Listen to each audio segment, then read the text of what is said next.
J'ai une habitude depuis des années. J'aime commencer l'année avec un message sur la parole de Dieu.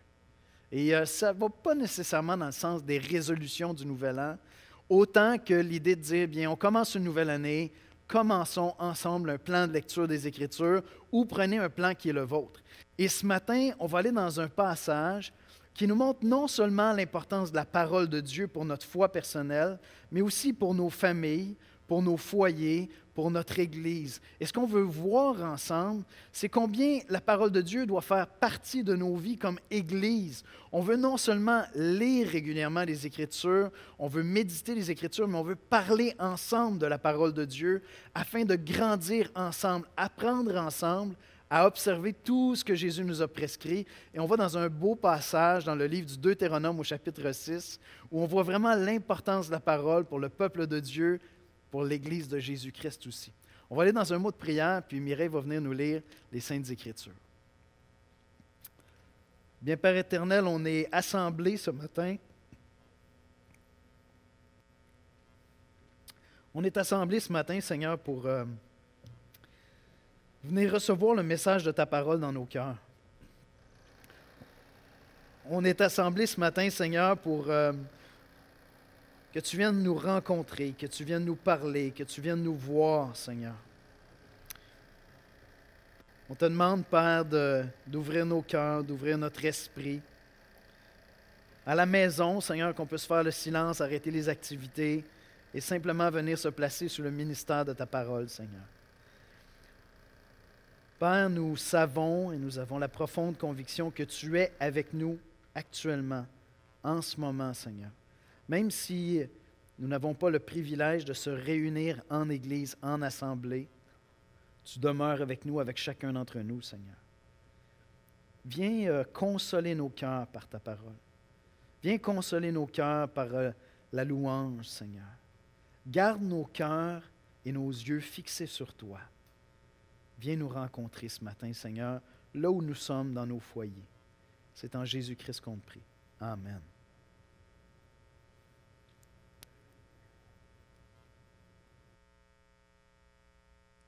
Les passages bibliques de ce matin sont tirés de Deutéronome, chapitre 6, versets 1 à 9, et Matthieu, chapitre 28, versets 19 et 20, dans la Nouvelle Édition de Genève. Deutéronome, chapitre 6, versets 1 à 9. Voici les commandements, les lois et les ordonnances que l'Éternel, votre Dieu, a commandé de vous enseigner, afin que vous les mettiez en pratique dans le pays dont vous allez prendre possession, afin que tu craignes l'Éternel, ton Dieu, en observant tous les jours de ta vie, toi, ton fils et le fils de ton fils, toutes ces lois et tous ces commandements que je te prescris, et afin que tes jours soient prolongés. Tu les écouteras donc, Israël, et tu auras soin de les mettre en pratique, afin que tu sois heureux et que vous multipliez beaucoup, comme te l'a dit l'Éternel, le Dieu de tes pères, en te promettant un pays où coule le lait et le miel. Écoute, Israël, l'Éternel, notre Dieu, est le seul Éternel. Tu aimeras l'Éternel, ton Dieu, de tout ton cœur, de toute ton âme et de toute ta force. Et ces commandements que je te donne aujourd'hui seront dans ton cœur. Tu les inculqueras à tes enfants et tu en parleras quand tu seras dans ta maison, quand tu iras en voyage, quand tu te coucheras et quand tu te lèveras. Tu les liras comme un signe sur tes mains, et ils seront comme des frontaux entre tes yeux. Tu les écriras sur les poteaux de ta maison et sur tes portes. Matthieu, chapitre 28, versets 19 et 20. Allez, faites de toutes les nations des disciples, les baptisant au nom du Père, du Fils et du Saint-Esprit, et enseignez-leur à observer tout ce que je vous ai prescrit. Et voici, je suis avec vous tous les jours jusqu'à la fin du monde.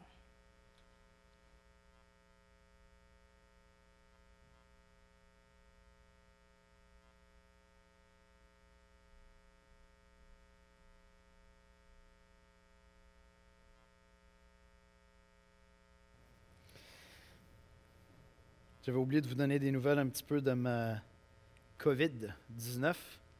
Il me reste, dans le fond, vous allez le voir, là, il me reste une petite toux de rien, là. Mais ça s'est quand même bien passé. Disons que j'ai eu une bonne édition du virus. Si vous avez l'attrapé, je vous souhaite que ce soit aussi simple que ça. Ça a été l'équivalent d'un bon petit rhume pour moi. Puis, à part un peu de sécrétion, là, tout est passé. Donc, merci pour ceux qui ont prié. Le Seigneur est très, très bon. Puis, en principe, je devrais être super blindé, là, Dieu voulant.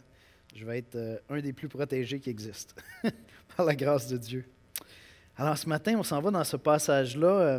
Puis, je veux juste, pour que vous compreniez le parallèle qu'on est en train de faire entre Matthieu, pourquoi est-ce qu'on lit Matthieu en relation, Matthieu 28, en relation avec Deutéronome 6?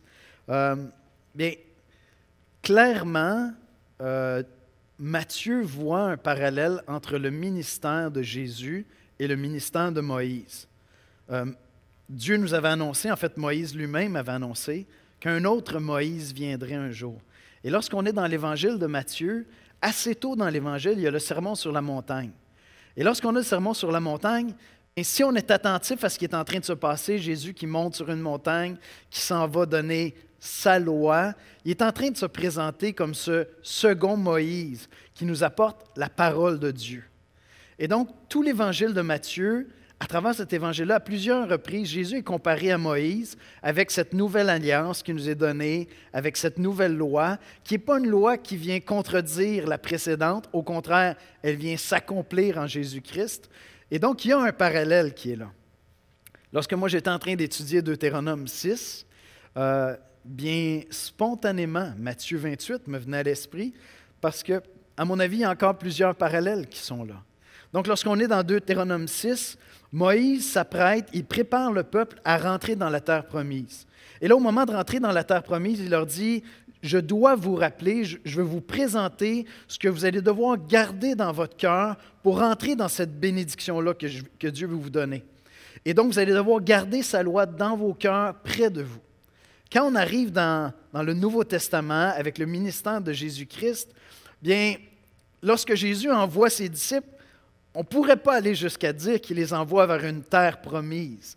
Notre terre promise à nous, ultimement, nous l'attendons quand Jésus-Christ va revenir. C'est là qu'on va être entièrement libérés des conséquences du péché, du combat même avec le péché, de la mort physique. On va vivre entièrement libérés du péché. Notre terre promise, c'est au retour de Christ.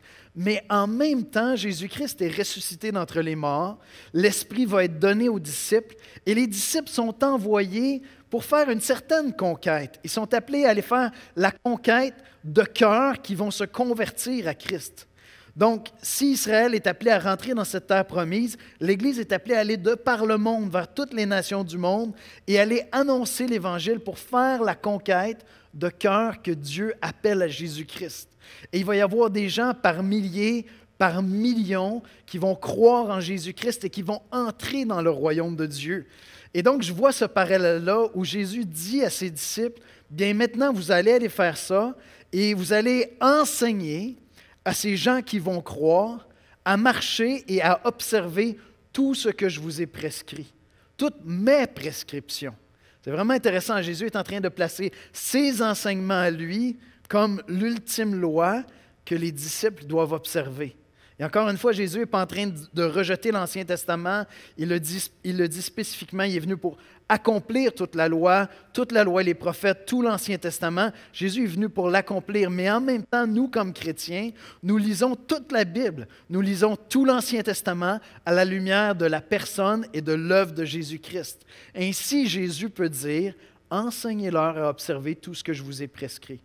Je vous envoie pour faire des disciples. Vous allez leur enseigner ma parole, ma loi, vous allez leur enseigner à l'appliquer. Et dans Deutéronome 6, c'est ce qu'on trouve. Alors que Moïse prépare le peuple à entrer dans la terre promise, il leur dit, vous allez garder près de vos cœurs la loi, la parole de l'Éternel pour la mettre en pratique. Vous allez apprendre à l'observer. Et je vois vraiment ces deux beaux parallèles où nous, comme chrétiens, pouvons nous tourner maintenant vers Deutéronome 6 et apprendre aussi la place de la parole de Dieu dans nos vies, dans nos foyers, dans notre Église, dans nos relations ensemble. Voici comment je résumerai l'exposé de ce matin. En 2022, nous sommes appelés à lire et à parler ensemble constamment de la parole de Dieu pour apprendre à suivre Jésus. En 2022, nous sommes appelés à lire et à parler ensemble constamment de la parole de Dieu pour apprendre à suivre Jésus. Premièrement, la parole de Dieu, une loi que l'on apprend à chérir. Pourquoi utiliser le mot loi? Je veux juste clarifier quelque chose. Il y en a qui ne sont pas bien avec ça.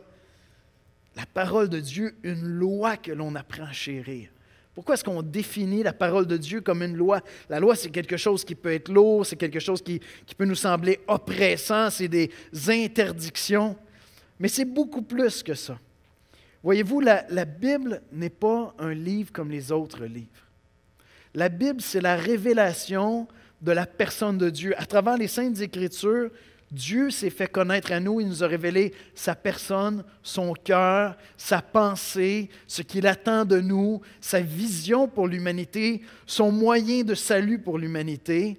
Donc, toute la Bible est beaucoup plus qu'un simple livre. C'est le livre par excellence qui nous fait connaître la pensée de Dieu. Et donc, ce que nous, on désire, c'est conformer nos cœurs, notre pensée, nos actions à ce livre-là. Vous avez tous entendu déjà l'expression, on va dire des fois dans tel ou tel domaine, je ne sais pas, en botanique, ce livre-là, c'est la Bible de la botanique ou ça, c'est la Bible du nursing. Bien, ce livre-là, c'est la Bible de la vie. C'est la Bible de toutes les Bibles. C'est la Bible qui nous permet de connaître Dieu. Et donc, c'est raisonnable de dire que ce livre-là est une loi pour notre cœur. Et que toutes les Saintes Écritures, c'est la pensée de Dieu, c'est la volonté de Dieu, c'est la révélation de Dieu à laquelle on désire conformer nos cœurs, parce que c'est lui notre Créateur, c'est lui qui nous connaît. Et donc ça, c'est la Bible de la vie. Et on veut apprendre à la connaître, à l'aimer. La Bible fait autorité parce qu'elle est la révélation divine sur l'être le plus merveilleux qui existe. Et Dieu nous a donné cette loi-là, cette Bible-là, cette parole-là pour l'aimer lui, pour apprendre à l'aimer, pour apprendre à le connaître. C'est une loi qui nous apprend à aimer celui qui nous a aimés en premier. Le but de toutes les Saintes Écritures, ce n'est pas de nous montrer comment marcher. Le but de toutes les Saintes Écritures, ce n'est pas de nous corriger. Le but premier de toutes les Saintes Écritures, c'est de nous faire connaître Dieu afin que nous puissions aimer notre Créateur. Aimer celui qui nous a tout donné, celui qui t'a donné l'existence, celui qui a créé l'univers, celui qui a créé la terre tellement merveilleuse. Le but, c'est qu'il se fasse connaître à nous afin qu'on puisse entrer dans une relation d'amour avec lui. C'est ça le but de toutes les Saintes Écritures. Si ta vision de la Bible, c'est, écoute, c'est un livre lourd, c'est un livre vieux, il est difficile à comprendre, j'ouvre ça puis il me semble que ça ne m'interpelle pas. Le but de ce livre-là, c'est de te faire connaître ton Créateur pour que tu puisses entrer dans une relation d'amour avec lui. C'est vraiment ça le but de ce livre-là. C'est à ça qu'il sert fondamentalement. Une loi pour apprendre à aimer celui qui nous a aimés premièrement. Et je vois dans Deutéronome 6 au verset 5, le commandement qui résume tous les commandements de la Bible. Toutes les lois de la Bible se résument à une loi fondamentalement. Tu aimeras l'Éternel ton Dieu de tout ton cœur, de toute ton âme et de toute ta force. Le premier commandement, ce n'est pas « tu seras soumis à l'Éternel ton Dieu », c'est « tu l'aimeras ». Parce que ce que Dieu désire, c'est vraiment une relation d'amour. Il ne veut pas des êtres serviles qui ne sont pas capables de réfléchir, qui ont juste une peur terrible de Dieu, une peur terrifiante de Dieu. Donc, dans les Écritures, lorsqu'il est question de craindre Dieu, on parle simplement d'avoir une perspective lucide. Être lucide, être conscient de qui je parle. On est en train de parler du Créateur, de celui qui a pensé ton existence, littéralement, celui qui a voulu ton existence. Le but premier des Écritures, c'est de nous apprendre à aimer Dieu. Tu aimeras l'Éternel, ton Dieu, de tout ton cœur, de toute ton âme et de toute ta force. Et dans les Écritures, Dieu nous révèle que cet amour qu'il désire recevoir de notre part, c'est en fait une réponse à son amour premièrement. Je l'ai mentionné à plusieurs reprises déjà, c'est lui notre Créateur. C'est lui qui nous a créés. C'est lui qui t'a donné l'existence. C'est lui qui te donne de respirer. Mais il a fait plus que ça encore. Il a fait plus que te créer. il a donné son Fils pour toi et moi, afin que nous puissions être réconciliés avec lui et que nous puissions le connaître, puis entrer librement dans cette relation d'amour-là avec lui. Dans Jean 3,16, le verset le plus connu des Écritures, « Car Dieu a tant aimé le monde qu'il a donné son Fils unique, afin que quiconque croit en lui ne périsse point, mais qu'il ait la vie éternelle. » Dieu nous invite à entrer dans cette vie éternelle-là avec lui, et c'est une réponse simplement, c'est rendu possible simplement à cause de son amour. Le but de toutes les Écritures, c'est de nous apprendre qui est Dieu, afin que nous puissions l'aimer vraiment, et cet amour-là est une réponse à son amour à lui. Et c'est pour ça qu'on lit toutes les Écritures en comprenant de mieux en mieux ce que Jésus-Christ a fait. Parce que ça m'aide à découvrir l'amour de Dieu pour moi et ça nourrit mon amour pour lui. Ça me donne envie de l'aimer en retour. Simplement d'être reconnaissant pour son amour pour moi. Je vais vers les Écritures pour que les Saintes Écritures me rappellent constamment ce que Jésus est venu faire, combien Dieu est bon, combien Dieu m'aime. Et en retour, je vais apprendre à l'aimer. Je vais prendre plaisir à l'aimer. La Sainte Bible t'a été donnée pour que tu apprennes à aimer Dieu. Elle est vraiment précieuse. Elle est vraiment précieuse. En l'étudiant, en la lisant, en partageant ensemble sur ce qu'on y découvre, on y découvre un Dieu merveilleux, un Dieu d'amour, un Dieu de grâce, un Dieu qui nous aime, un Dieu qui nous attend tous les jours. Tu ne lis pas ta Bible demain, bien, tu viens la lire le surlendemain. Parce qu'il n'y a rien qui fait plus plaisir à Dieu que de nous voir revenir ou venir à lui. C'est un Dieu de grâce. C'est donc une loi pour apprendre à aimer Dieu. Tu aimeras l'Éternel ton Dieu. Et si cette Bible-là sert à nous apprendre à aimer Dieu, bien on va aussi apprendre à aimer la Bible elle-même. Je vais apprendre à aimer ce livre-là. Il va devenir précieux pour moi. Laissez-moi vous donner une illustration. Quand tu explores un nouveau sujet, je ne sais pas quelle carrière, quelle profession, quel champ d'études ou dans quel domaine tu travailles. Puis des fois, tu n'as même pas des études, tu as appris le métier sur le tas, comme on dit au Québec. En travaillant, tu l'as appris. Mais au début, quand tu rentres dans ce nouveau champ d'expertise-là, puis quel que soit ton travail, il y a un domaine d'expertise qui est là, bien au début, ça peut être lourd, ça peut être incompréhensible, puis si tu vas dans des domaines plus techniques ou scientifiques, ou peu importe, ça peut être extrêmement lourd. Puis ça peut être intimidant. Bien, commencer à lire les Écritures, là, ça peut produire exactement le même effet.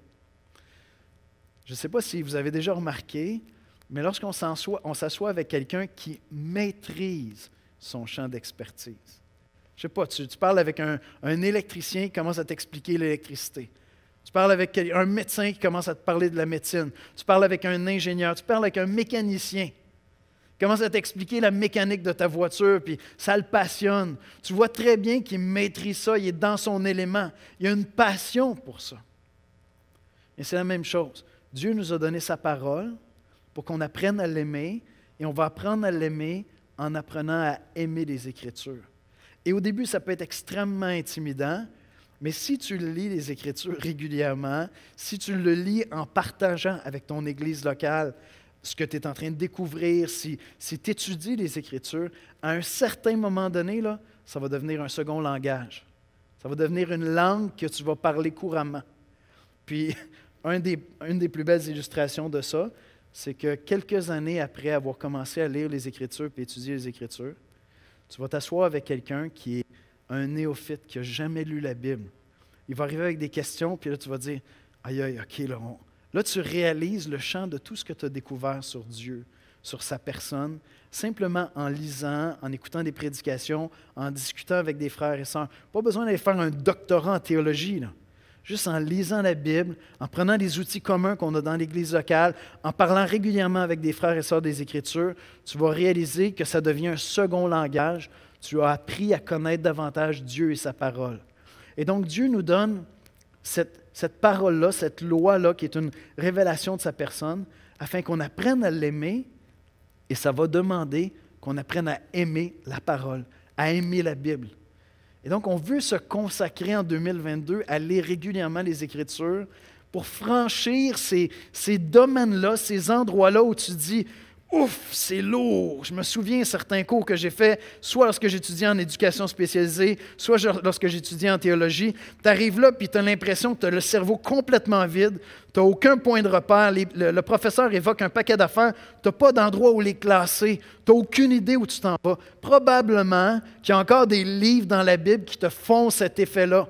Tu les ouvres, puis là tu dis « Oh, l'année prochaine, pas tout de suite, non, c'est trop compliqué, je n'ai pas de repère. » Mais c'est en lisant les Écritures, en discutant avec des gens dans l'Église, en prenant ces outils très communs qu'on a dans l'Église pour apprendre à découvrir la Bible, que tu vas apprendre à aimer les Saintes Écritures. Tu vas apprendre à aimer la Bible, puis par le fait même, tu vas apprendre à aimer Dieu. Dieu nous a donné cette loi-là pour que nous apprenions à aimer Dieu. Laissez-moi l'illustrer comme ceci. On a tous des gens qu'on aime dans notre vie, puis j'espère que vous avez tous des photos souvenirs de gens que vous aimez, avec qui vous avez passé des beaux moments. Puis lorsque vous regardez ces photos-là, ça évoque un paquet de souvenirs. Puis souvent, on va dire « J'aime cette photo-là de toi, j'aime ce souvenir-là, j'aime ce moment-là. » En fait, c'est la personne que j'aime. Mais vous savez quoi? J'en suis venu à aimer énormément la photo. Pour de vrai. Je la regarde, puis elle évoque quelque chose. Je rencontre la personne, je suis heureux de la rencontrer, mais quand je vois cette photo-là qui me rappelle cette personne-là dans ce moment-là, peut-être une vacance, un voyage, un souper, peu importe, il y a encore un sentiment d'affection qui vient en moi parce que j'aime cette photo-là de cette personne. Mais ça ici, là, c'est la photo de Dieu. Littéralement, c'est une photo qui te révèle la personne de Dieu. Et plus tu vas apprendre à lire et à étudier les Écritures, plus ça va faire naître en toi des sentiments semblables à regarder des photos avec des amis, avec la famille, qui te rappellent de beaux souvenirs. Puis tu aimes les personnes, mais les photos elles-mêmes évoquent quelque chose. Et Dieu se fait connaître à travers sa Bible. C'est pour ça que des fois, on entend des chrétiens parler, puis on dit « Coudonc, aimes-tu plus la Bible que Dieu? » J'espère que non. Il y en a qui ont juste un rapport intellectuel avec la Bible. Ça serait une erreur extrêmement grave. Non, ce livre-là est pour me rappeler, c'est une photo qui me parle d'un être cher que j'aime tendrement. Mais en même temps, oui, tu vas entendre des chrétiens qui vont dire combien ils aiment la Bible. C'est un album photo. C'est un album photo de famille où je suis en train de regarder tant de beaux souvenirs de cet être que j'aime, mon Dieu, mon Seigneur Jésus-Christ. Et donc, Dieu nous a donné cette loi-là, cette parole-là, afin de saisir notre cœur, afin qu'on apprenne à l'aimer lui, et ça va demander qu'on aime sa parole. Voyez-vous, c'est dans le domaine du cœur, de l'affection, de l'amour qu'il veut produire en nous. Deuxièmement, Dieu veut venir transformer notre manière de penser. Deuxièmement, on veut apprendre à en parler ensemble constamment pour qu'elle occupe nos cœurs et nos pensées.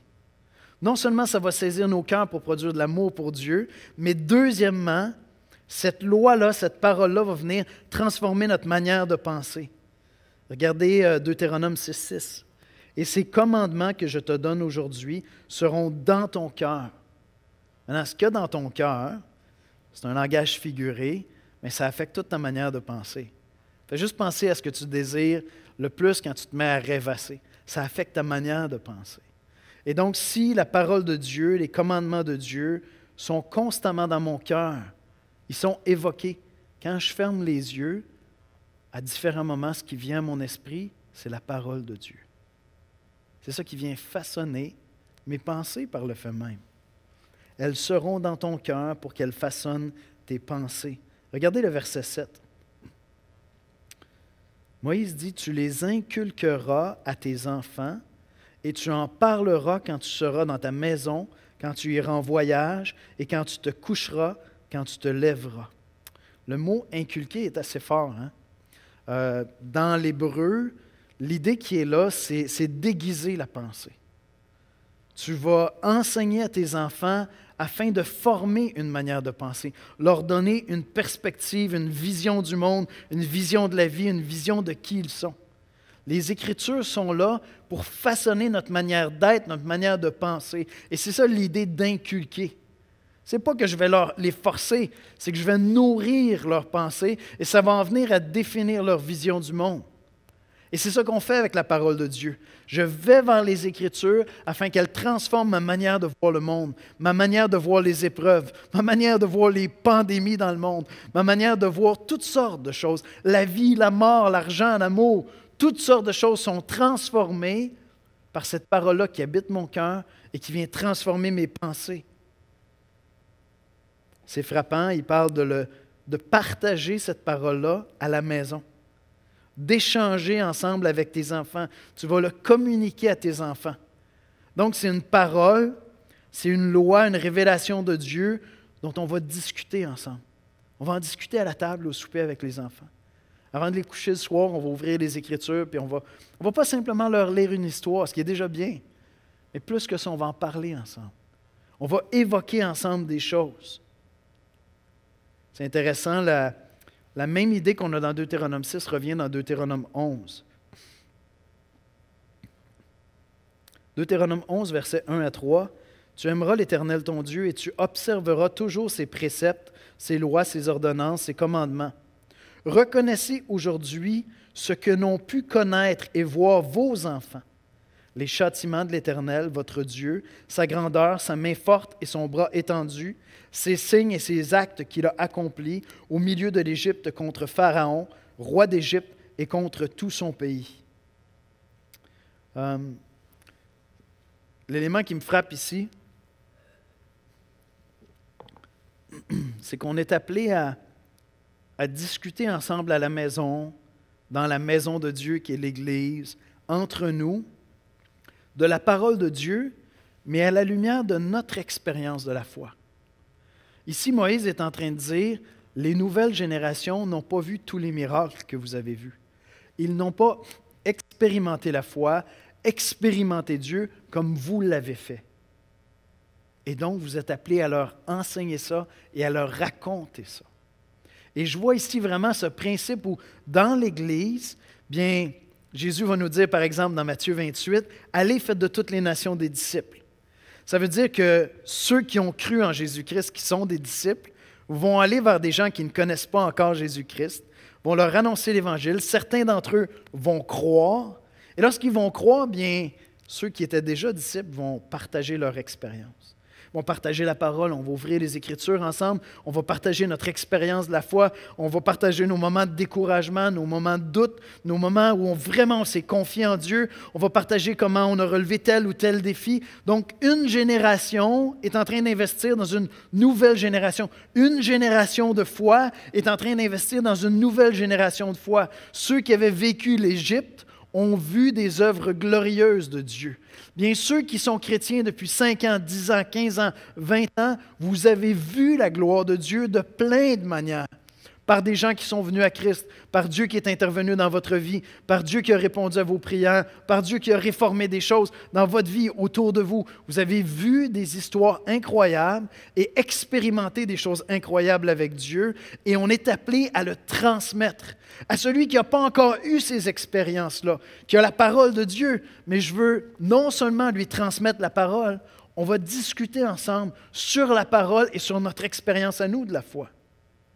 J'ai le privilège de me rencontrer une fois par mois avec... On est 6 hommes ensemble. On a commencé ça il y a peu. Et puis, on est de différentes générations. Donc, moi, je suis le plus vieux. C'est nouveau pour moi d'être le plus vieux dans les groupes. J'ai 51 ans, je suis le plus vieux. Et puis, le plus jeune, je pense, a 20 ou 21 ans. Puis on est 6 hommes ensemble. Certains sont chrétiens comme moi depuis 30 ans, d'autres depuis 5 ans, d'autres depuis 1 an. Et puis, on échange ensemble sur la parole de Dieu. Et cette diversité-là, d'âge, d'expérience, d'âge dans la foi, fait que notre conversation autour de la parole est enrichie par des perspectives et des expériences différentes. On est là pour étudier la parole puis voir comment la parole vient façonner notre manière de penser, mais on le fait à travers différentes expériences. Et c'est ça que je vois ici dans Deutéronome 11.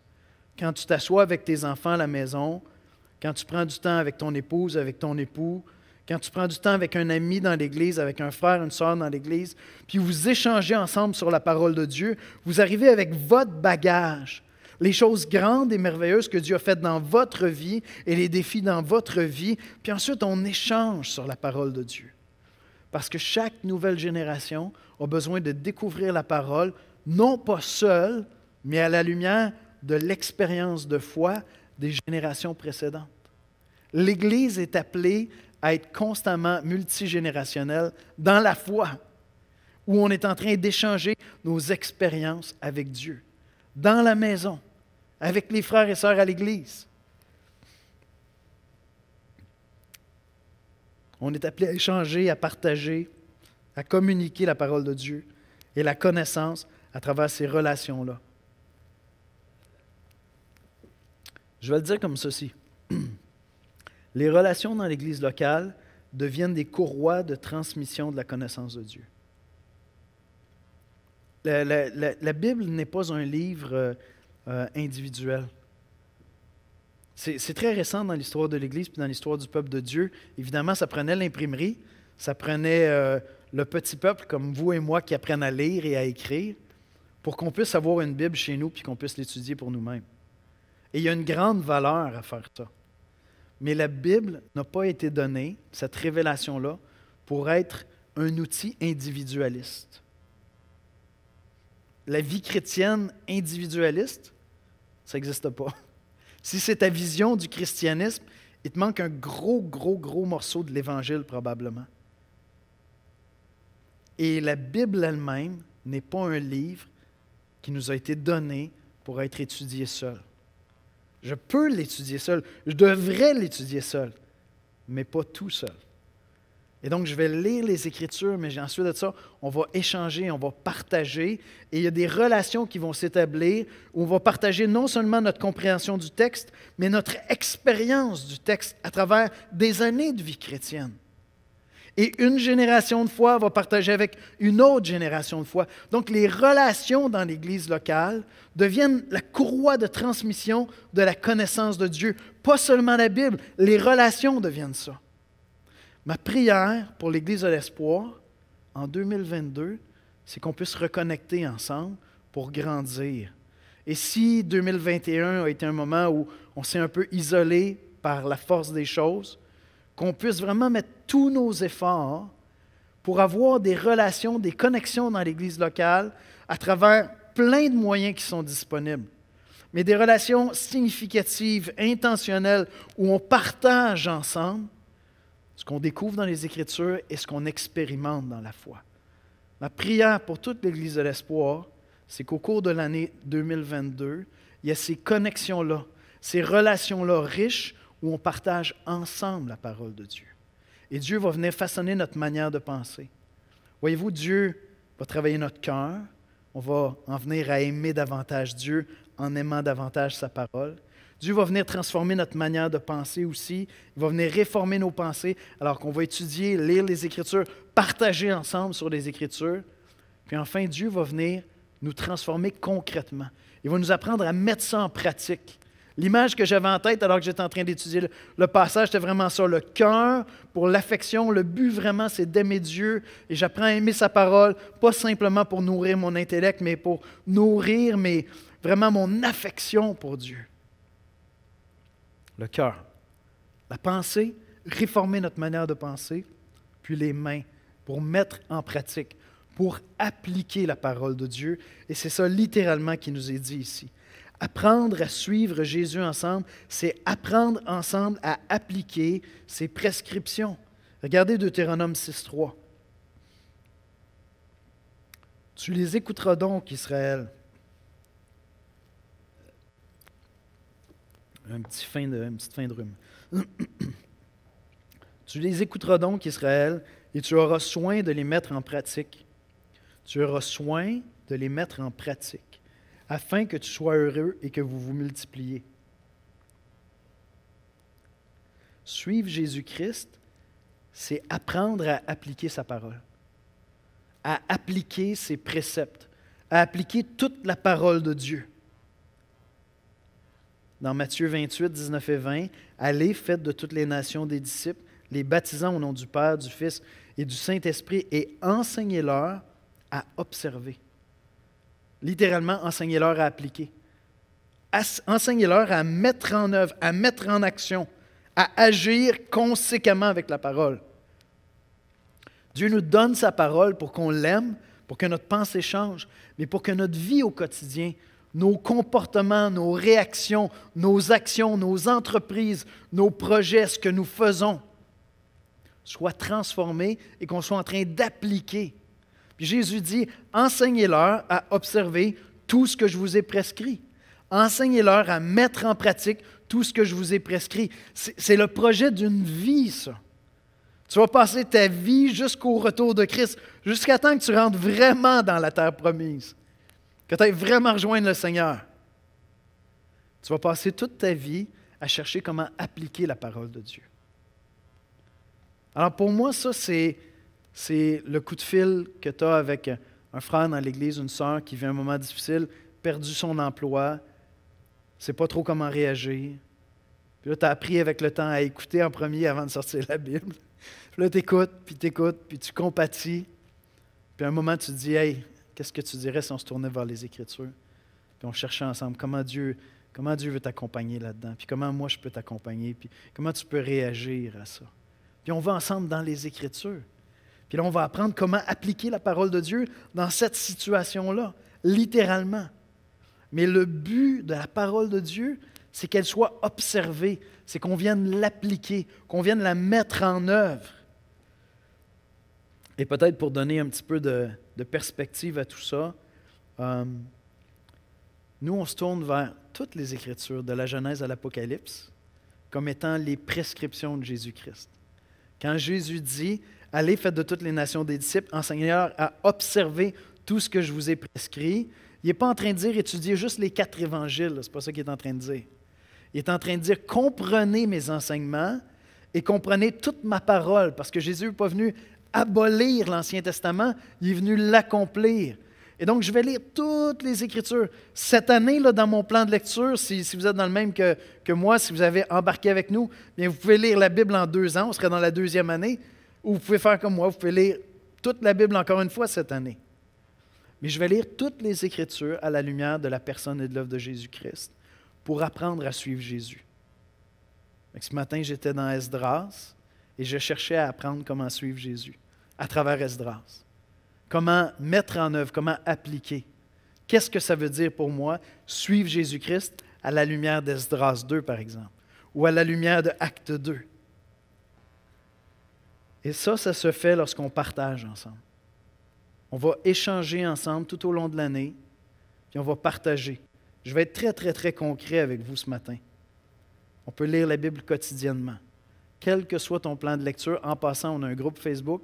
Tu n'as pas besoin d'adhérer au même plan de lecture que nous pour venir sur le groupe. Viens sur le groupe juste pour nous partager ce que Dieu t'a montré. On échange ensemble, on s'encourage, on partage des choses, on pose des questions.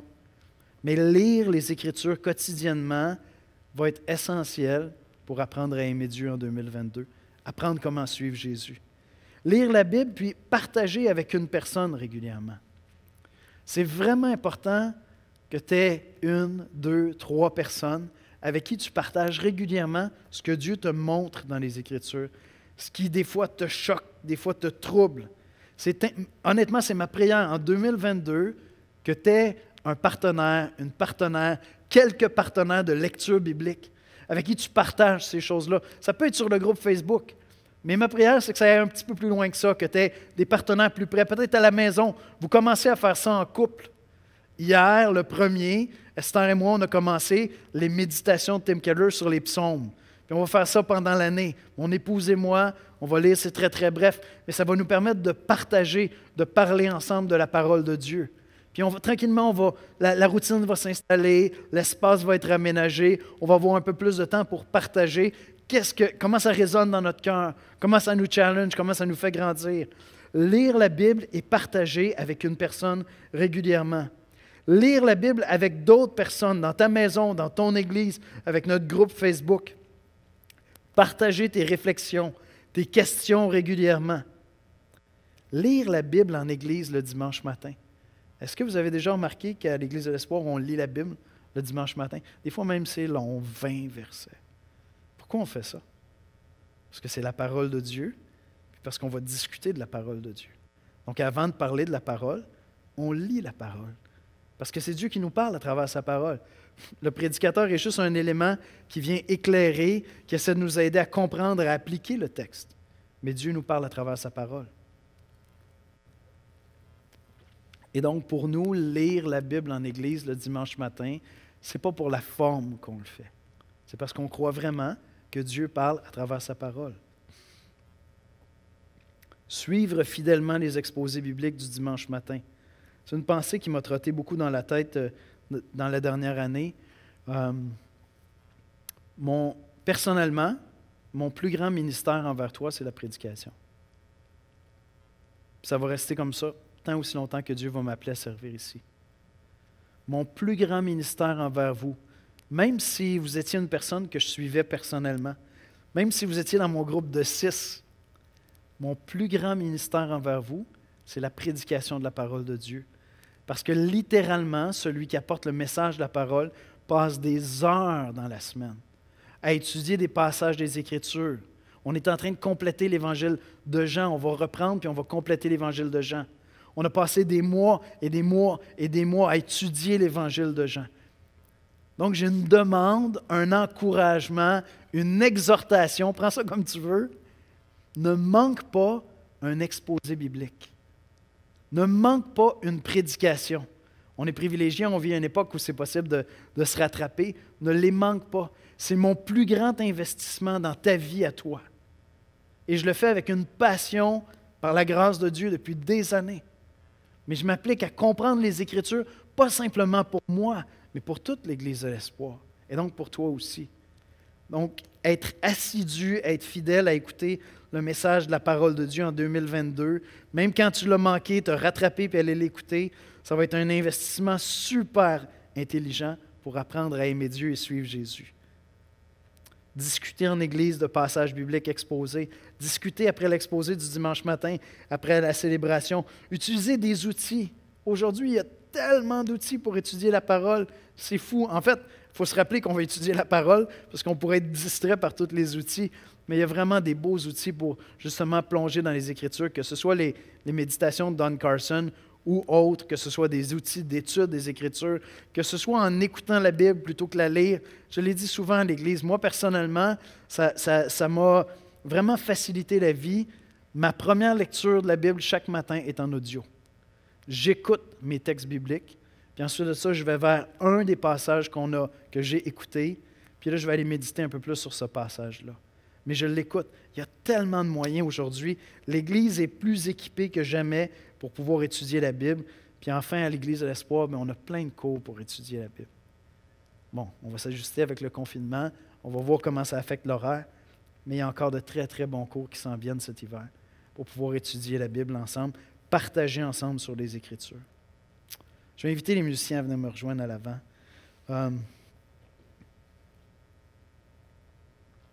L'année 2021 n'a pas été facile. Elle a eu des défis.